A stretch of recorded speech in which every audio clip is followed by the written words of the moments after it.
Now, as we proceed, what you walking around looking for? Myself? Indeed. Why? And yes, now is the time where everybody kind of stands around and, you know what I'm saying, and chit chat to people and whatnot. Now, I need to talk about, let me tell you something. I need to talk about this as I walk around. Because first of all,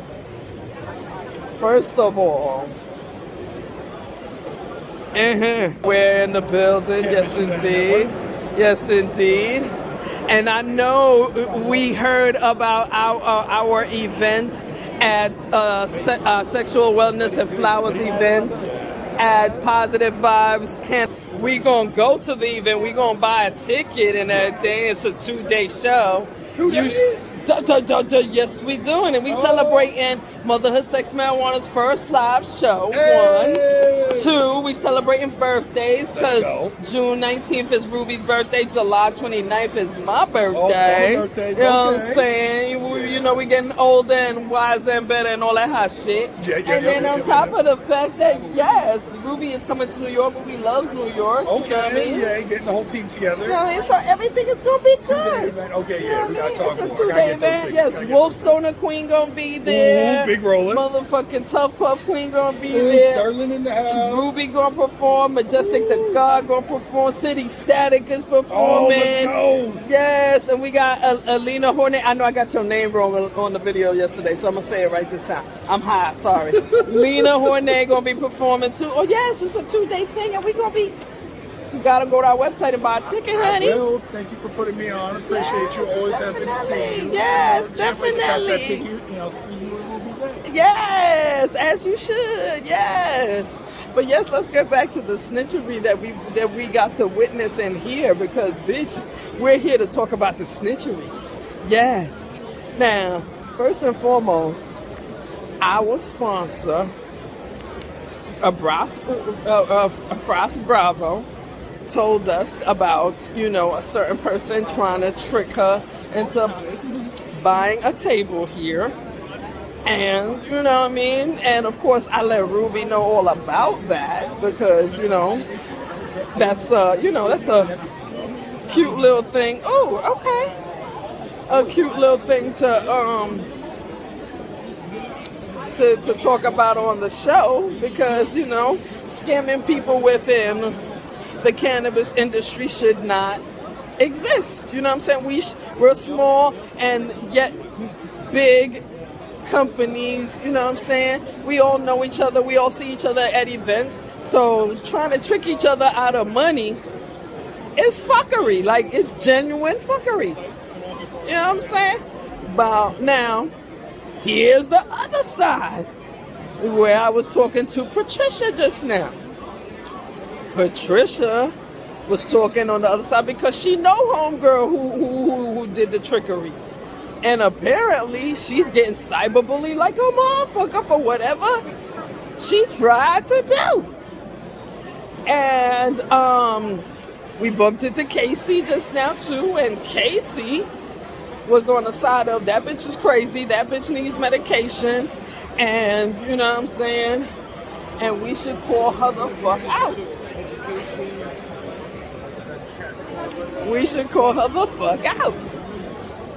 But at the same, so it's like we got the story, and then Patricia wants to come on the podcast and talk about it, and I bring the drama to Motherhood Sex Marijuana, bring the drama to because we want, because not and this is not me celebrating the drama. Yes, I'm petty, but this is not me celebrating the drama. This is me saying. This is me saying that if there's an issue and somebody wants to discuss it on our podcast, come through, son. We got time for it. And yes, we are in the building. Y'all know it's what it is. If not, as the licenses roll out, as it's easier, it'll come through. Have you spoken to a lot of people from all the final leads that got brought in? We have had all sorts of leads. We've had like labeler leads. Honestly, like I don't know where you're at with your Had some brand, but companies come through, so it's been a nice mix. Kind of sound like she whispering, right? What would that word be? And you can just say the word. You don't Word. have to give a preface. Satisfying. Satisfying. Okay. No, that was great. That was a revenue profit of about $4 million. It was weed and coke. We had 5 separate numbers, and 20 drivers, and it was a system that we built back then. But what I want to really represent in the industry is to show like these corporate people and I'm gonna call it corporate motherfuckers, you know, I'm gonna curse, fuck that. That we could do, that we as the streets have the more intelligence than them, and we could be, you know, as way more special than them and communicate with our own community better than them, you know, and so that's what I want to show is that, you know, we're gonna demolish this industry. You know, I see $1 billion industry this year in New York. It's crazy. And the fact that you said that, I remember reading an investment memorandum from Privateer, who created Leafly. They invested $25 million in Marley and a bunch of other things that failed. And one of the things they said in there was they could come in and right all the wrongs of this unregulated industry, the way they were saying. And that's part of it, right? It's like the most socially equitable industry we go create is what we already have. Like, cause we ran. And now how do we, but that's what I'm saying, is like, how do we bring that to this? And that's, I'm gonna keep reiterating this, that's us sticking together, that's us working together, that's us standing next to each other, that's us supporting each other, that's us not worrying about whose money, I'm not getting this. If you're not getting money, it's because you're not hustling. Like, it's there. So I just wanna keep reiterating that. And next we got my man. Well, we know each other for a minute. Since like the first season? Even before that, no, you definitely knew me before even TV. Yeah, sure. man. So, but yeah, actor, entrepreneur, music producer, and now in the legal industry here. So, yeah. Hi. Yeah. This is so funny to me because I just was saying, like, my mom would bug out right now. I had talking about selling weed. And Virginia Janet Center, this is cool as hell. So, yeah, I guess I would say I started in the cannabis when I was maybe 12, 13, being in the Bronx, 183rd Street, shout out to anybody from the Bronx. They were. Outside. Outside. Just being out there, seeing like the Mango Pina, people in the Bronx, you know what I'm talking about. And like seeing those people and everything. And I remember I just wanted to be different. I saw everybody else selling weed, but I wanted to be different with selling my weed. So I remember I got with like the Albanians and Puerto Rican people, and I was like the black guy. I was always like the one random black kid because I had a personality and I wasn't trying to rob nobody or do nothing crazy, you know. So I started selling high-grade weed, like, before anybody was really talking about high-grade weed, and I would sell to them and move it around, and I always just use my personality. I mean, I'm not like the strongest dude, I wasn't strong-arming people, I wasn't forcing people to buy weed, you know, my thing was just be cool, and it worked, you know, and being cool got me pretty fucking far. Excuse me, I had to curse then, I was trying not to. But I think that's out the window, just go for it. yeah, it got me pretty far, and it's like, anybody probably sees me and thinks TV, but honestly, a lot of what got me to that point was selling weed. And it never sounds crazy, but it's just Fucking how I nice. moved. It's about punctuation. Like, I was always a very punctual person. You call my phone, told me you need to be me. I need to be somewhere, I'm there. I took that concept to television, and I would be on point. You know what I mean? You call my phone, I'm there. And it got bigger, and big shout out to like even my journey now, how I got to the legal point. I used to sell weed with my man G. I wish he was here now. He owns Can Realm, New York. That's my brother. Like, we know each other since we were Bronx knuckleheads, and we both filled out our forms together when that first drop happened, and I didn't get it, but he did. And I wasn't even upset, because I knew he got it, so I'm gonna get it. That's how you gotta be. Just like Jay said, no competition, collaboration before competition. So G was just determined to get me in, and he introduced me to Jay, Chef Jay, and his wife, you know, and they introduced me to Honest Farm. Big shout out to Honest Farm Code, because I met a lot of different farms. I was like a free agent. I felt like at one point, like a lot of people wanted to work with me because they knew what I was going to do would work. But I didn't want anybody just to give me. All you cultivators and farmers, if you're going to collaborate with somebody, don't throw the schizophrenics at them. Let them work with you and find out what works for them. And that was the one thing I could say with Jay and Honest Farm. They helped me get what I wanted, and it helped for the product that I have now. And shout out to P-Rose, being in about 11 dispensaries now. Shout out to all the bartenders, whoever's in here. You guys have been killing it. Yeah, it's just been a really cool journey, man, and I've just really been loving the community, the New York community. Like, that's something that's been really special to me.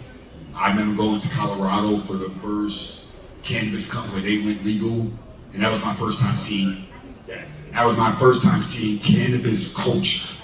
Like, I remember just being around other people I knew who smoked weed, but to see the culture of cannabis. And now to see all of us in this building right now, this is the New York culture right here. So as long as we keep building and staying together, New York will be the Amsterdam of the United States. I believe that wholeheartedly. Word. Yeah, already is, right, facts. Word. I mean, that is Big the original facts. name. This was New Amsterdam. Right. Big It's not facts. the new Amsterdam, it just is New Amsterdam. Yeah, well, yeah, you know what I mean, you know. Big facts. All right, so next up, we got my man Christopher Louis, co-founder of Made in Shaolin. My name is Christopher Louis. I'm one of the co-founders of Made in Shaolin. I think I got my start around the same time Cars got, 95, 96, 16, high school, kind of trying to smoke for free, right? And hustling some of my friends. Dad eventually got a little bigger, and just hustling to my friends. And all the stuff with car guns. Got in a little trouble. After I got in trouble, still didn't learn. Still running the streets and a little knucklehead, I got shot. And then that actually was a turning point for me with cannabis, because cannabis actually helped me with the pain relief. And really helped me get off the prescription opiate drugs that the pharmaceuticals were giving me. Helped me out. Word. It actually helped me. Say that. My quality of life. It brought back my quality. I felt like it's on bills. And bringing that happiness and quality of life to other people when I was out here in New York was what I wanted to get into. And my wife and I, she's the other co-founder, she's here with me. We moved out to Colorado in 2015 when we saw the market growing. We knew that New York was going to go one day and we wanted to be a part of it. And we got our head start in Colorado, got licensed in 2018, became a licensed company, and just went from there. Now we're in New York, doing our thing out here. It's beautiful, beautiful to be out here. Yeah, that's dope. I was actually at the Colorado during the High Times during 2015. No, 15. I was in 2015.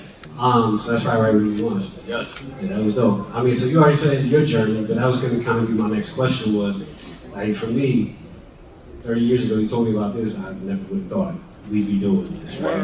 But I'm from San Francisco, and my dad used to buy weed from Dennis Perone. Anybody know who Dennis Perone is? And none of us would be here without Dennis Perone. Look his name up, kind of the godfather of Prop 215.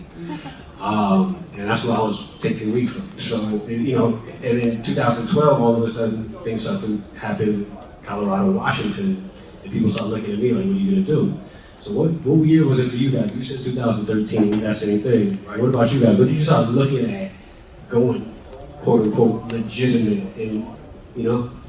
I would say definitely, what do you say, 2013 was that first cannabis cup where it was legal? Yeah, I would say that was the moment where I knew this is bigger than just me selling weed to like the homies and selling a couple of packs here and there. There's a culture, there's something that's bigger than even what I can imagine. And I gotta get my foot in there, and I used to just really be around a lot of it, you know, so that's why I would say 2013 is where I really saw the true culture of cannabis. As soon as I got off parole, 2016. 2016, my boy was going after a license in Mass, and so he got one of the first licenses up there. And I remember that calling me and when I call your name. White Boy Kev. Everybody knows White Boy Kev. We clap for him. Joe the Hard Way. Mario Ramos. Stand up. Pifco's Farm and Team. Evelyn Zapata from the New York Catalyst Times. She came a long way from selling on the corner of St. Nick. Do we have Nick from Garden State Banana? Is he in here? Yeah, there he is. Did I miss you? Are you Legacy? And I miss you. Severe, there you are. Stand up, Severe. From all the boroughs and all the people. We got the people here in this room. And I think that Nycra says it best. It's collaboration over competition. The market is here because of Legacy. The market is what it is today because of Legacy. And the hot stuff on the market is because of Legacy. So let's give one more round of applause to the people out here in the streets, in the dispensaries, doing the damn thing. Next for the OQs, the original queens, my dear friend, the Canna Diva herself, Groovy, Tanya Osborne.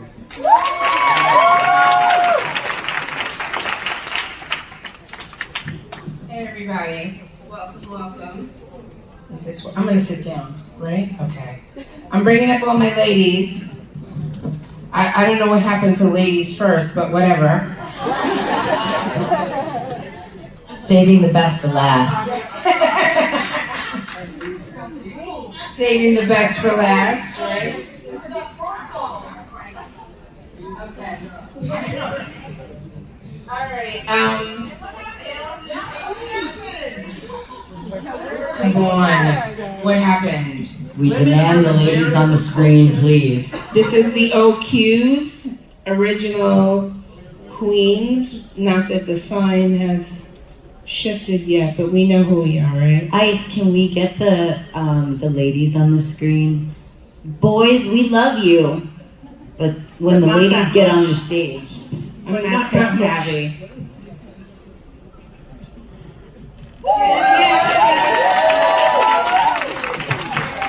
One button. See?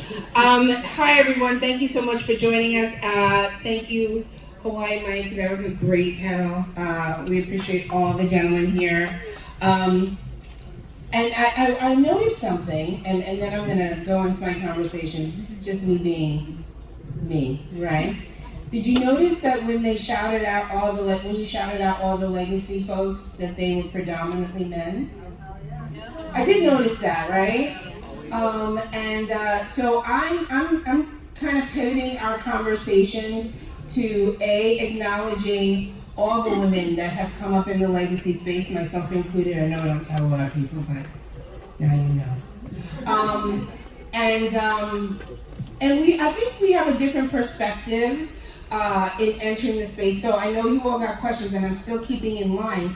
But my question is, first and foremost, what contributed to your entering the Legacy market? Paying bills. Fair, okay. How about you, Britt? I think it starts there for everybody. Right, Jessica?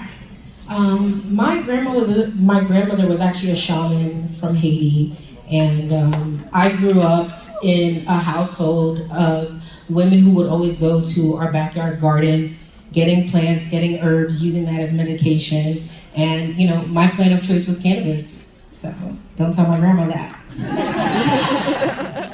I was embarrassed when I had to go to the store with my 2 brothers and my 2 sisters and use food stamps. And I was like, fuck that. I'm gonna make my bag so that we don't have to shop at Kmart and get bullied by all the kids and we can eat the good food. So, and mine was a little different. My uncle got diagnosed with cancer, and he was like, I want to try cannabis as my method of medication. Like, he wanted to use it to support his, his protocol. And we didn't have a legal market. We didn't have a medical market. This was actually in 1991, and I responded to a Village Voice ad. And guess who was on the other side of that ad was Mr. Dana Beal. Come help us with the cannabis parade, and my first parade was in '92. So that's how, and he just inspired me. Thank you. He inspired me to just be an advocate. That was, and I just had to find weed for my uncle. So it turned over into other stuff. And I think I did a disservice because I did not introduce my panelists. So let me back up because I was like, all these men. Let me, I came in a little salty, so let me back up a little bit. Wait a minute. So my name is Tanya, founder and CEO of the Canna Diva, and I am just so honored to be here because I have wanted to, Kimby, for so many years to do a Ladies of Legacy event. So this, I feel, is like the start of it, and if anybody wants to build on it with some sponsorship, come hit me up. That's how we do, right? I'm always selling something. I want to say, please introduce yourselves, each start Saki, and then work your way down. My name is Saki. I think most of you know me as like an advocate and activist, running around yelling at people at events to, sit down and be quiet while the speaker is talking. A lot of people don't know that in order to do that work, in order to do the advocacy, you need to sell drugs. For a long time in this space, it wasn't legal. And so people would be like, well, what do you do? And nobody would know what you do.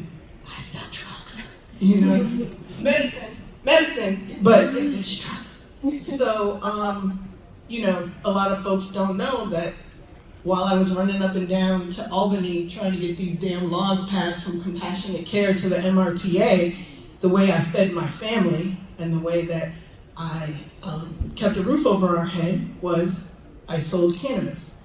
I also come from a activist background, and so as I started learning about how this prohibition was used specifically against African American and Mexican and other Latin people, I decided I needed to bring all this information about the medicine to my community. So in 2016, I started teaching classes, Can I Cook classes, where just regular people, deacons of churches, retired police officers, teachers would come to the class, not to learn how to start an edibles company, but to learn how to use the medicine, be friends with cannabis, understand it, and break that stigma.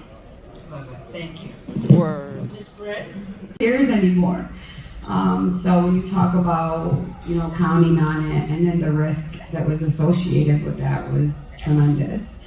We left that space and decided, when we wanted to have kids and it was becoming legal or hope for it to be legal, we entered ancillary, and then CARD came out.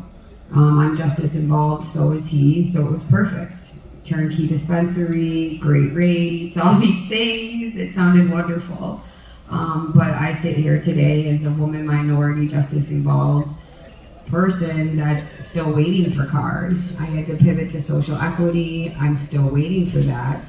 It's unfortunate, so I know we hear about the success stories and these percentages, but best believe that there were a lot of people of color that were left behind in that.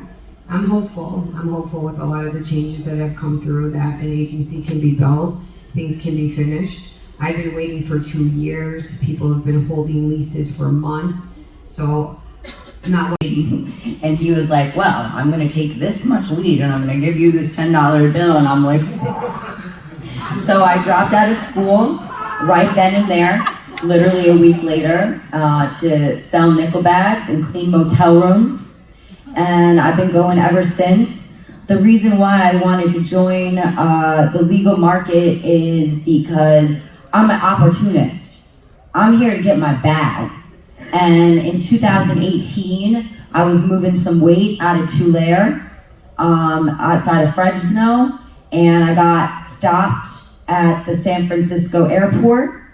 I was detained. I had to get up on the stand.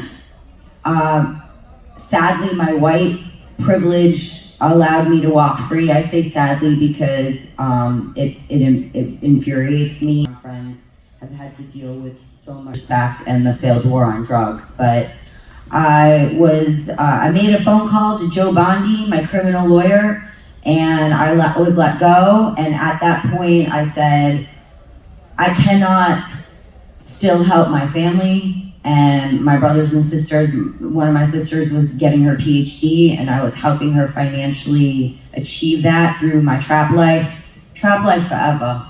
And so I went gung-ho and went hard with Tribe Tokes, and we've been a successful CBD brand. I also just got my processing license in Maryland. Of course, I applied here in my home state of New York, but I'm letting the debacle live on, and I'm sure they'll call my name at some point. Also, Tanya, I'm sorry. I tried to find more legacy women to get in here to shout out.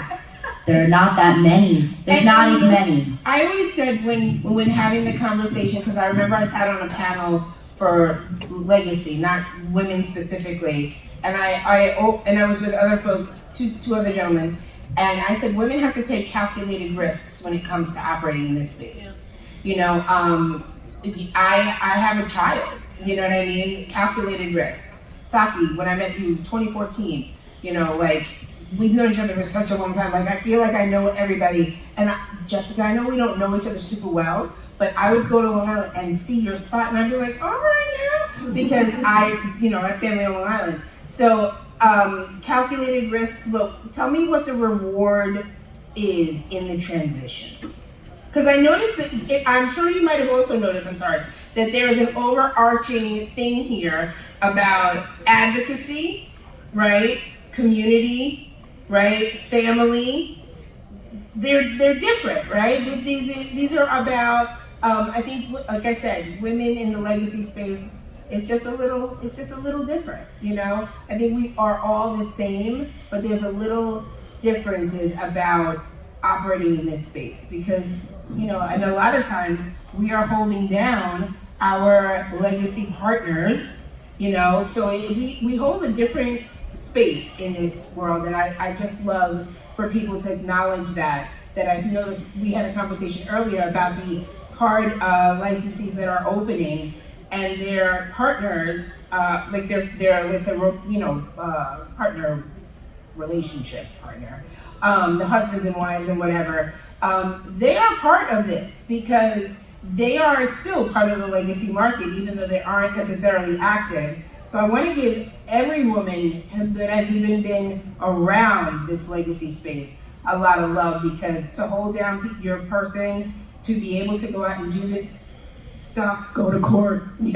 hold down the kids, it's just it's a special, interesting world to live in. So please share the rewards you walked away. Thank you. Please share your rewards. I think one of the reasons that I've wanted to transition is for my children. We were arrested by a task force of the DEA, the NYPD, and the IRS. That was an interesting one. Like, what the hell are y'all doing here? My money. And I'm actually very grateful that I was arrested by the feds. That was a much easier arrest than going through the NYPD. But it was at that point that I realized that we need to transition for them. Now, granted, my partner hasn't had a full-time job since the 90s. This is all he's done since the 90s. I'm no jackass that goes out and gets 1099 work and keeps the tax dollars flowing. But the transition needed to happen for them so that we could have stability, so that they go to school, so that they can get insurance, dental insurance. You know, the possibility of owning something that we've been doing and using that to secure their normalized future is part of why I've wanted to transition. Right? 1K. I think basically It's hard for me to get on board with thinking that there's a reward at the end. What do I do it for? I do it for the people. Home, unstigmatized, and the people deserve to have the medicine. Like Saki said, it's about the medicine. And so, even though I don't personally feel rewarded at all, I do not, and I am sick of this governmental bullshit where they're just taking from everyone and sucking us dry. We're living on food stamps and ultra-processed food because we're paying our government 33% of what we earn. So, I do it for you guys. We roll. We all over the state. Go up to Rochester. It's an amazing community.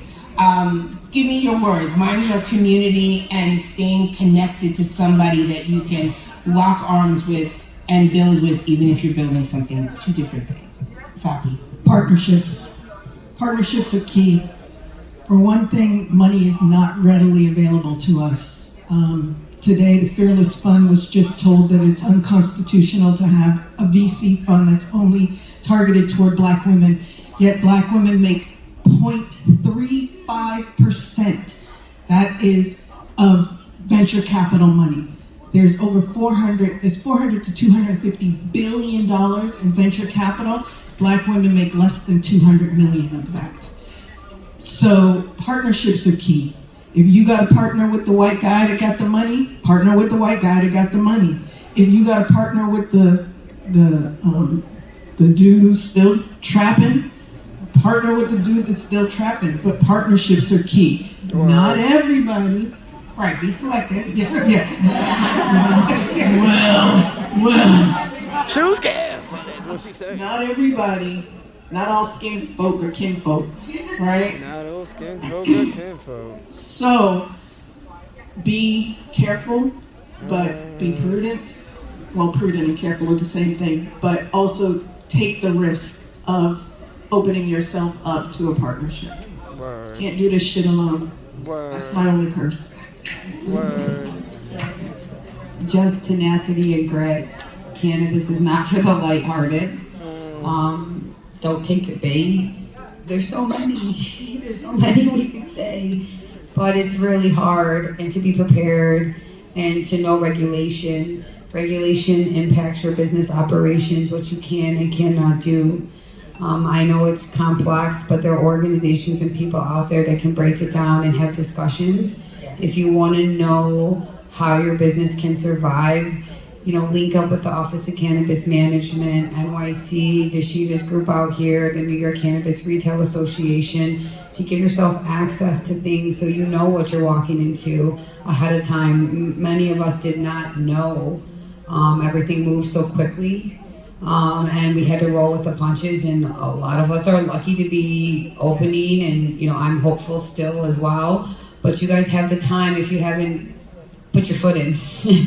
A lot of us can't go back, so prepare. There's information, there's resources, but know the regulation. So have that tenacity and grit if you're gonna come in. Definitely having a positive mindset. I've had so many dark days going through this process. It'll change the way you look at life and look at opportunities and how they come, because the CARD program was a blessing for many of us.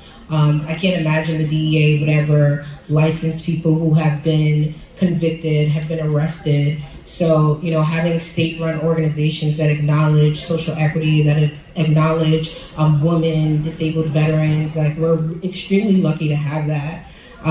But aside from that, I think that keeping, you know, the idea in your mind that you are creating something that has never been done before. And so that's the reminder to myself to just keep going every single day, no matter how hard it gets, no matter how challenging it gets, because I have a really dope community, a really dope tribe.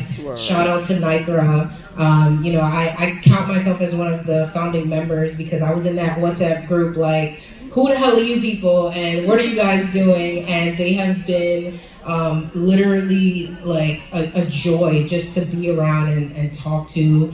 Brittany and I talk all the time, like that's my sister, and I appreciate her. So just having that tribe, having that positive mindset is literally everything. Connect with people that are like-minded because you guys can go farther together than you can alone.